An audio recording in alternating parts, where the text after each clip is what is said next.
putra putri 3 ya Gus? Iya. Ada keinginan meneruskan jejak atau jadi minimal jadi santri atau belajar tafsir Al-Quran atau? Ya kalau keinginan iya, tapi ya alami tadi. Karena kalau nggak pilihannya anak-anak juga repot. Tapi insya Allah kalau kultur di kampung ya, di tradisi keluarga kami kan khas, ya, sehingga dibentuk tidak dibentuk, disuruh tidak disuruh ya arahnya ke sana. Karena ini cerita sedikit. Dulu bapak itu sangat sangat dekat ke teori keilmuan.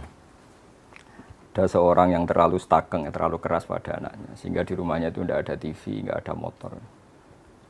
Singkat cerita, pertama anaknya tahu TV ya dari tetangganya atau dari temannya, naik motor ya diajari temannya.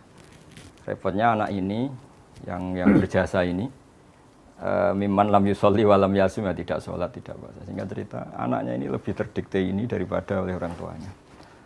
Pas sudah kejadian itu, si orang tuanya sowan ke saya, karena bapak sudah meninggal, cerita bahwa metode Kiai Nur Salim, metode jenengan saya akui Gus gini. Terus dia tanya ke saya, kenapa Gus metode itu? Saya kan ngiranya kalau ada TV, ada motor, anak jadi nakal karena nonton TV. Gini.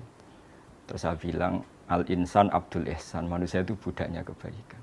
Sehingga ketika anak Anda ini utang jasanya sama orang nggak sholat, dia ingin niru yang nggak sholat. Sementara melihat Anda sebagai orang yang tidak simpatik karena melarang terus. Semenjak itu, dia ngakui manhajnya bapak saya. Dan dulu bapak saya juga gitu. TV ku ya ono madharate gitu kalau bahasa Jawa. Tapi nak radio TV terus delok ning tonggo, selain ganggu ya engko pengaruh tadi. Karena tadi artinya makanya dalam doa-doa para wali, para ulama kan jangan jadikan kami dikuasai orang yang tidak takut engkau ya Allah. Karena tadi al-insan abdul ihsan. Artinya anak ini enggak sholat.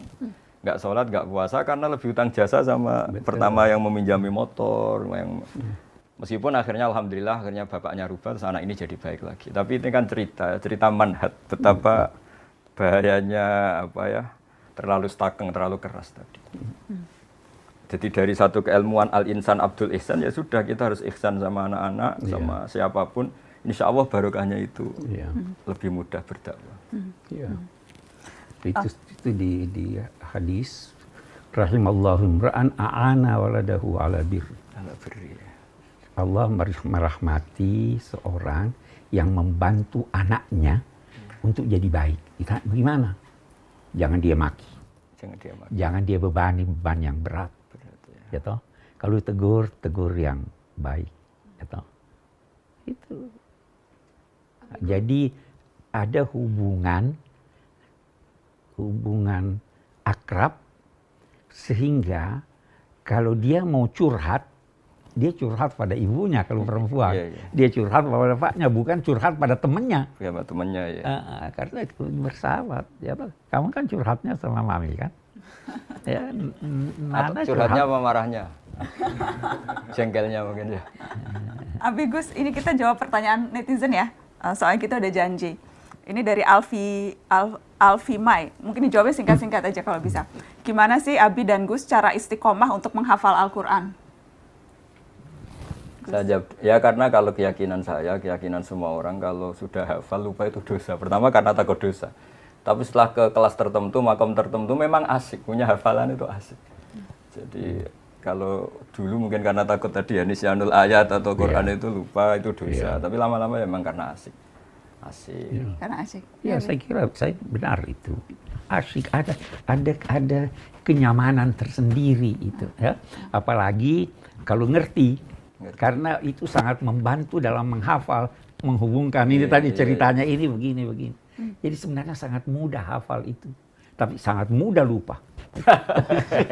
Yang kedua itu yang sering terjadi. Ya, sangat mudah. Tapi karena kalau dipahami itu jadi lebih mudah. Oh iya, jauh lebih mudah dipahami daripada tidak. Salah satu itu kan untuk kan harus dicantolkan itu ingatan supaya dia ini. Ini nyambung ke pertanyaan Nita Desya. Bagaimana jika sampai mati saya tidak tahu arti keseluruhan isi Al-Quran, apalagi tafsirnya, apakah saya berdosa? Hanya dibaca sampai hatam berkali-kali, baca terjemahannya juga jarang-jarang. Saya titip salam sama Gus Baha, saya sudah beli Al-Quran terjemahan yang UII. Gitu. Kalau sampai dosa enggak lah, kan kalau paham semua itu fardu kifayah. 1-2 orang di kawasan itu memahami ini sudah cukup. Dan mulai dulu pun ya enggak semuanya paham Quran. Cuma bahwa baca khatam mungkin terus belajar itu bukti cinta itu insya Allah cukup untuk sowan lah nanti kepada Allah anta ma'aman ahbabta atau almarhum ma'aman ahabba. Iya. Saya punya cerita dulu ada seorang wali yang masih bernambah sama saya itu. Orang yang sudah mau meninggal 2 tahun atau 3 tahun sudah sepuh tetap disuruh ngapalkan Quran. Biasanya 2 juz meninggal, 3 juz meninggal. Singkat cerita anak-anaknya tanya ke wali tadi, kenapa mbah sudah sepuh disuruh ngapalkan, disuruh belajar? Ya setidaknya pas mati masih masuk hadis man salaka thariqan yaltamisu fihi ilman. Jadi ketika dia mati dalam keadaan mencari-cari ilmu. Iya. Diusahakan selalu untuk jadi tidak ada alasan untuk tidak belajar. Mungkin metodenya diubah. Jangan hanya baca, sambil baca terjemahan dia. Terlalu meningkat begitu ya. Ini ada pertanyaan buat Abi dan buat Gus Baha. Siapa ahli tafsir yang paling mempengaruhi pemikiran Abi dan Gus Baha dari Labib? Ini yang repot, karena bacanya banyak. Dan bacanya banyak itu pasti dalam konteks akademik atau keilmuan tafsir itu ya plus minus. Mungkin kalau rasa Jawa saya suka Syekh Nawawi. Tapi dalam rangka tangkeh dari cerita-cerita Israiliyat apa, menghindari cerita-cerita Israiliyat kayaknya Syekh Nawawi terlalu longgar pakai Israiliyat sehingga kita ya repot juga. Jadi Mbah Mun sering cerita gini ke saya. Kalau baca tafsir, ya jangan mengikat kamu karena Quran ausa'u minhu. Quran selalu lebih luas ketimbang tafsir itu sendiri. Jadi saya masih ingat ketika baca kitabnya, bukunya Pak Quraisy Membumikan Al-Quran. Dulu ramai sekali Pak Quraisy. Ketika min alaq, itu kan diterjemahkan dulu orang-orang atau banyak kiai yang baca dari segumpal darah. Pakar-pakar embriologi bilang itu embrio atau zigot yang menempel di dinding rahim. Tapi di banyak tafsir-tafsir modern memang alakin dari kosakata aliko ya'liko alakon sehingga sesuatu yang menempel. Terus saya bilang ramai sekali diskusi itu di kalangan kita ya, di kalangan peneliti muda, pas itu masih sama-sama muda. Kalau tafsir salah, misalnya salah, Qur'annya tidak akan salah karena makna segumpal darah itu maknanya mufassir bukan maknanya Qur'an kata saya. Nah itu akan selalu begitu Mbak Nana di semua ayat. Jadi kalau mufasirnya dalam tanda kutip bisa salah atau memang betul salah, Qur'annya tidak bisa salah karena yahtamilu wujuhan masih menerima sekian kemungkinan. Ya, prinsipnya tidak ada penafsir Al-Quran yang tidak salah. Saya pasti salah. Bisa jadi benar pada masanya, pada masa lain sudah tidak benar. Bisa jadi benar pada tinjauannya, karena dia punya kecenderungan ini, yang lain punya tinjauan lain. Ya toh, jadi tidak bisa kita berkata hanya dipengaruhi oleh ini. Kalau dia ilmuwan. Kalau dia hanya nyontek ya udah. Jadi seperti Abi, misalnya Abi dipengaruhi oleh banyak sekali. Oh banyak sekali, banyak sekali. Terus banyak dipengaruhi resikonya bisa dua, bisa nggak jelas, bisa alim banget. Resikonya ekstrim ya Gus, bisa ekstrim. Ini ada pertanyaan Fahri Al Fajar, Abiku. Bagaimana caranya bisa ketemu Rasulullah walau hanya sebatas mimpi? Nah ini Pak Quraisy yang kasuhan. Ada tuh uraian-uraian ulama tentang itu. Yang pertama teladani. Dan teladani itu bukan hanya pada salatnya, pada hal-hal yang kecil-kecil. Teladani akhlaknya. Teladani bagaimana dia masuk rumah, keluar rumah, itu teladani. Yang kedua, sering selawat. Jadi hati selalu ini. Yang ketiga, berdakwah. Itu tiga, ada beberapa cara, tapi itu yang paling ini. Saya kira yang paling sulit itu meneladani. Bagaimana kita meneladani akhlaknya, bagaimana ya banyak sekali. Sehingga hati terpaut dengan beliau. Dan dari segi ilmu jiwa juga kan ada itu. Kalau terpaut hati bisa mimpi. Nah, tapi ini kalau Rasulullah itu yang mimpi itu pasti benar. Maksudnya, mimpi yang pasti benar itu kalau mimpi Rasul. Begitu loh Gus ya. Walaupun kita filmanam faqatra'ani haqqan. Fa inna syaitan la yatamattal. Dan kita kalau mimpi kita tahu itu bertemu Rasulullah, kita tahu ya. Walaupun kita tidak pernah melihat, kita tidak tahu wujudnya, tapi ketika kita mimpi itu pasti. Rasul, ya. Dan yang mimpi itu bisa bermacam-macam. Mungkin waktu dia lihat, oh ini kok muda, ini kok tua, dan itu nanti ada tafsirnya lagi. Apanya? Oke. Mimpi Rasul tidak mungkin salah. Mimpi Tuhan pasti salah. Karena laisa kamitslihi syai'un. Iya. Oke. Ini pertanyaannya ringan. Gus, bolehkah mensolawati seseorang supaya bisa berjodoh? Ya kalau harapan terus kepada Allah ya bagus lah. Terus yang dipakai sholawat ya. Wah, ini ada 4-nya. Bagaimana nih? Kalau yang nggak bagus itu kan memaksakan kehendak ya. Kalau harapan kan ya bagus. Oh, iya. Jadi nggak apa-apa bersolawat supaya dapat jodoh? Ya kan Ini langsung nyatet lagi. di antaranya sarana ya, sarana qadul hawaid supaya hajat kita kesampaian kan memperbanyak sholawat. Apalagi calon itu yang kita idam-idamkan karena kesalehannya, karena kebaikannya kan nggak masalah.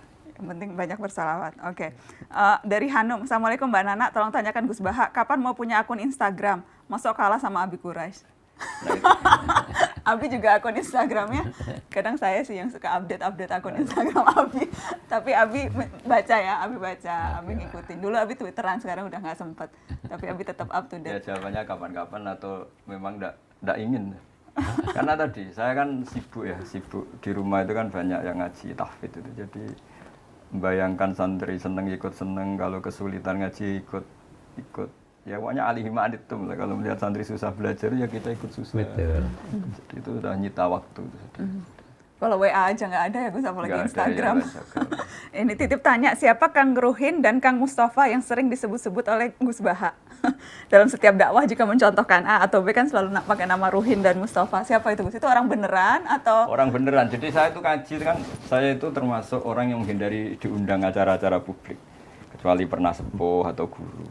Sehingga sebenarnya ngaji saya itu hanya istiqomah di Jogja sama di rumah. Nah, dulu kan saya kerja di UIPres tapi sambil ngaji. Karena saya ini nggak ngaji memang. Singkat cerita, 2 orang ini termasuk yang pertama. Ketika masih 20, masih di kontrakan Pak Gures, masih ikut ngaji. Karena adatnya pondok itu gejlok-gejlokan. Ya akrab betul ya, mereka anggap saya gurunya tapi ya berani makan di depan saya, berani apa saja karena ya memang akrab. Dan saya ngenang Nabi itu juga gampang saja kalau ada sahabat yang sering digojlok Nabi apa. Jadi sederhana sampai Nabi ada sahabat dipanggil Abu Hurairah, kadang dipanggil Abu Hirin. Jadi ceria sekali dulu Nabi dakwah itu. Iya, betul. Ada sahabat yang nama kamu siapa? Saya Huzan.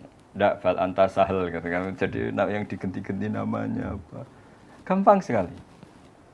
Sehingga saking seringnya nyebut nama itu Nabi kadang ditanya sahabat, ini Ali khosoh apa ini untuk saya tok apa untuk semua? Ya untuk semua. Jadi itu kan khas-khas pondok ya. Jadi memang harus ada yang diajak lawan bicara. Tapi memang teman akrab sama saya. Sampai sekarang anaknya ada mondok di saya. Oke, jadi itu menjawab pertanyaan. Jadi yang penasaran itu betul ada 2 manusianya itu ada betul namanya.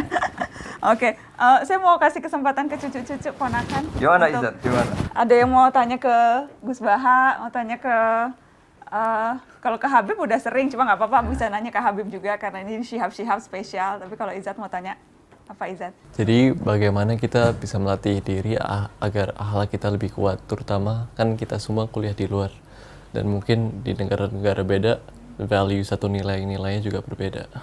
Jadi begini ya, ketika saya pernah diundang komunitas NU di Korea Selatan, paling setahun yang lalu.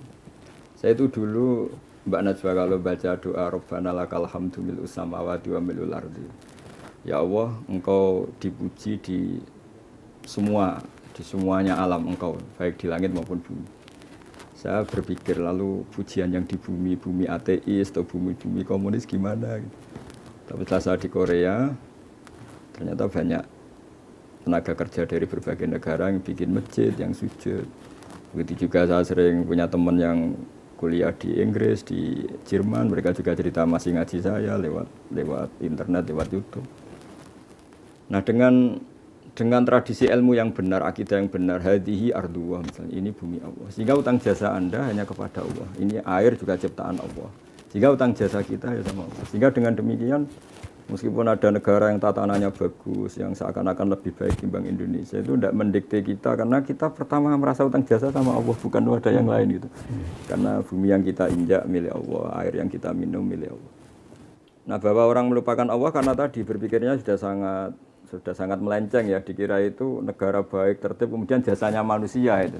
Oke, kita ngakui, tapi nomor satu tetap jasanya Allah Ta'ala. Sehingga saya kadang baca Quran, Pak Guras, ini tahadus bin iman. Kadang nggak kuat tak teruskan ketika Allah ngendikan misalnya, nahnu khalaqnakum falaula tusaddiqun. Mbok Yahoo sang bikin langit bumi, bikin air itu yang menciptakan Mbok Yahoo, kamu ngakui itu saya gitu. Karena sudah banyak yang nggak ngakui, akhirnya hubungannya sama makhluk bukan sama Allah. Ya kira-kira gitu. Supaya tetap. Iya. Coba Pak Guras mungkin mau menambahkan. Udah cukup. Jangan banyak-banyak. Ya, Fatih ada bertanya. Kak Fatih? Jadi tadi ada diskusi tentang mengikuti hati atau keperluan rasa di dalam dan juga akal. Tapi pertanyaanku mungkin untuk Gus Bahan dan Habib lebih mendalami hal itu. Sekarang banyak orang membenarkan hal dengan mengatakan, oh saya hanya mengikuti hati saya. Dan mungkin hal-hal itu mungkin bisa aja kurang baik atau mungkin tidak, ya mungkin saja hal itu tidak benar atau bisa menyakiti orang lain. Jadi pertanyaanku adalah, apakah hati itu selalu benar dan jika tidak, bagaimana kita bisa mengasahkan hati kita agar mungkin lebih sering benar? Ini tadi yang membicarakan hati tadi, tidak hati kamu dengan ilmu, ilmu dengan rasa. Iya, jadi begini. Ada yang dinamai hati nurani. Ya kan? Tapi hati nurani itu tidak selalu benar. Karena hati nurani itu dibentuk oleh lingkungan, oleh budaya, oleh pengetahuan. Kalau ini keliru, bisikan hatinya keliru. Kira itu orang-orang itu ada diberikan oleh Syekh Abdul Halim Mahmud, ada bukunya menyangkut itu. Dia bilang, kamu kira itu filosof Yunani yang melecehkan perempuan, kira-kira hati nuraninya tidak ada. Itu kaum kapitalis. Apa hati nuraninya lebih rendah daripada orang komunis? Semua punya hati nurani, tapi hati dibentuk oleh ini. Hati nurani kalau mau benar harus dibentuk berdasarkan cahaya ilahi. Ya toh? Itu yang membentuk nurani. Kalau sudah terbentuk itu yang Nabi. Jadi yang sudah terbentuk itu yang Nabi katakan apa itu? Istafti qalbak. Jadi kalau sumbernya, isinya salah, ya ininya salah. Tapi ikuti Al-Quran. Bagaimana itu Al-Quran? Allahu nurus samawati wal ardh. Dia yang memberi cahaya. Akal diberinya, hati diberinya, ilham diberinya. Ini kumpulan, itu hati nuraninya pasti benar. Tapi kalau sumbernya, ya toh, jadi banyak orang berkata hati nurani. Enggak, hati nurani bisa salah. Tergantung dari mana sumbernya hati Dari nurani. mana sumbernya? Dan sumber segala sumber Al-Quran. Segala sumber Al-Quran. Ya kan? Oke. Jadi mengasah hati untuk Nah, di benar situ dengan belajar pentingnya orang Al-Quran. ngaji. Betul, ngaji lagi. Ya kan, ngaji lagi, Quran lagi. Ya, Seperti contoh gini, ada orang ibunya meninggal terus cerita ke saya. Gus, ini susah karena harta banyak saya habis untuk menghormati ibu, atau akhirnya meninggal juga. Setelah saya beri pencerahan, kamu harus bangga, uang kamu habis untuk kebaikan ngerawat ibu. Kayak apa kalau habis untuk membiayai hal-hal yang buruk? Akhirnya bisa syukur. Jadi ilmu lagi. Sama seperti kita misalnya demi hal yang nggak benar mau dibiayai 2 juta, kata kamu penting. Tapi secara syariat ada ibu kita, ada keluarga kita yang lebih mendesak. Sehingga kalau ngaji terus ngerti bahwa yang kita inginkan ini nafsu apa hati. Jadi yang kita katakan hati jangan-jangan nafsu. Jadi itu makanya ada ayat intattaqu hayaj'al lakum furqanan. Sudah kamu takwa secara benar, pasti hati kamu tahu pembeda yang hak dan yang batil. Nah itu yang dimaksud Nabi Istafti Kolbak itu yang sudah kelas itu, yang sudah kelas-kelas itu. Tapi kalau yang latar belakangnya macam-macam terus tanpa punya nurani ya tadi ya sebetulnya nafsu pasti. Ini nyambung ke pertanyaan sebelum ke Nishrin ya, ini nyambung ke pertanyaan Yuni. Mbak Nana pengen tanya sama Gus Baha dan Abi, bagaimana cara menghadirkan Allah di hati kita sedangkan Allah itu tak terbayang? Nyambung ke yang tadi, Gus. Jadi kalau di surat Waqiah itu orang dilatih tadi Mbak Najwa ya. Nahnu khalaqnakum falaula tusaddiqun. Hubungan terdekat kamu itu dengan saya kata Allah, karena saya menciptakan kamu. Seperti dalam kehidupan nyata saja hubungan dekat jenengan sama ibu sama bapak karena manusia yang menjadikan sebab wujud Anda. Lah Allah memaklumatkan dirinya juga gitu. Saya ini yang menciptakan kamu, harusnya kamu terdekat sama saya. Ketika kamu minum, apa kalian menciptakan air? Antum anzaltumuhu minal musni, apa kamu yang menciptakan awan yang menjadi air? Ketika kita bercocok tanam kata Allah, apa kamu yang menghidupkan tanaman itu? Semuanya saya. Nah, dengan merasa tergantung itu kepada Allah ketika kita masih janin ya, dikelola Allah sedemikian rupa di rahim ibu. Kita tidak tahu cara menyediakan Allah oksigen, kita tidak tahu cara Allah mengatur kesediaan air padahal dunia sudah seperti ini. Dengan seperti itu kan sering tergantung sama Allah. Makanya di tafsir itu inti dari tasawuf itu antumul fuqara ila Allah, semua harus merasa butuh sama Allah. Ya, mungkin Pak Graf bisa menambahkan itu. Ya, tapi tambahkan ya. Bisakah Tuhan dilihat? Tidak bisa ya? Sebenarnya bisa. Melalui alam raya. Jadi ada itu istilah tajalli. Tuhan menampakkan dirinya sesuai kemampuan kita melihat. Kita tidak bisa lihat Tuhan. Mata kita terlalu lihat matahari aja tidak bisa lama-lama, ya kan? Maka Tuhan ingin memperkenalkan dirinya.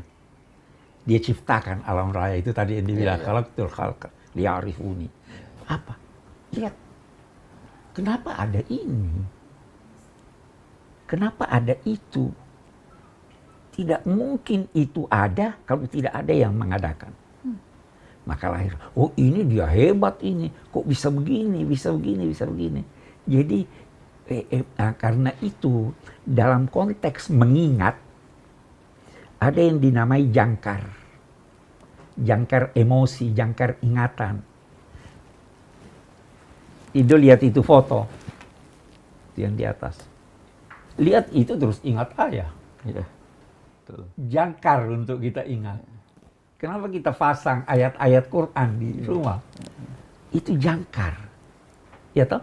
Nah, ini orang tidak mau pakai jangkarnya. Jadi dia lupa. Tapi jadikan semuanya jangkar. Semua bisa jadi jangkar. Dengar guntur, ingat Tuhan. Ada doanya kan? Subhanallah di yusabbihu ra'du bihamdih. Ya, jadi itu yang diajarkan supaya selalu ingat, oh ini begini. Jadi tidak pernah lupa. Oke. Nishrin? Oke, sebenarnya ini sekalian curhat juga ya. Boleh, nggak apa-apa curhat. Sebenarnya yang aku alamin, baik teman-teman aku juga kayak nggak ngerasa atau nggak tahu makna di balik ritual-ritual tersebut. Nah, gimana kita, mungkin bisa cerita pengalaman sendiri, gimana kita bisa bergerak dari pelajaran-pelajaran agama Islam atau pengertian-pengertian agama Islam yang sebatas ritual doang pada diskusi-diskusi yang lebih dalam, yang lebih spiritual dan bermakna. Jawabannya proses.